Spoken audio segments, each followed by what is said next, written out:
இது நம்ம top look channel. இன்னைக்கு நம்ம சேனல்ல என்ன பார்க்க போறோம்னா, இந்த அடிக்கிற வெயில்ல நம்ம ஸ்கின் எல்லாம் டேன் ஆயிடுது பாத்தீங்களா, வண்டி ஓட்டிட்டு வந்தா பிளாக் அண்ட் ஒயிட் ஆயிடுது பாத்தீங்களா,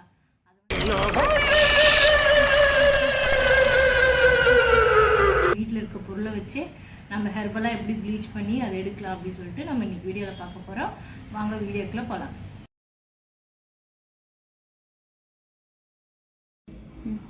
லெமன் ஜூஸ், தக்காளி பழச்சாறு, தயிர், அப்புறம் அரிசி மாவு இதெல்லாம் வச்சு இதெல்லாம் ஒன்றா மிக்ஸ் பண்ணி நம்ம வந்து பேக் மாதிரி போட போகிறோம். இப்போது எல்லாமே நம்ம வந்து ஒன்றா மிக்ஸ் பண்ணி வச்சாச்சு. இப்போ இது எப்படி அப்ளை பண்ணுறதுன்னு பார்க்கலாம். இப்போ பாருங்கள், இவங்க கை பாருங்கள் எப்படி வந்து இவங்க வெயிலில் சுற்றுறனால இங்கே பாருங்கள் இவங்க ஒயிட்டு இங்கே பிளாக் இப்படி ஆகிருக்கு. இப்போ நம்ம வந்து இந்த பேக் போட்டதுக்கப்புறம் இவங்க கை எப்படி இருக்குன்னு சொல்லி நம்ம பார்க்கலாம். சின்ன சேனலுக்கு எதா இருந்தாலும் அது கொஞ்சம் ஆதரவு கொடுங்க. உங்க பொண்ணான கையை கொண்டு அந்த பெல்ல தட்டிடுங்க. அவங்களுக்கு சப்ஸ்கிரைபர் 5-10 ஏறுனா அவங்க மனசு சந்தோஷப்படும். அவங்க வீடியோவும் பாருங்க.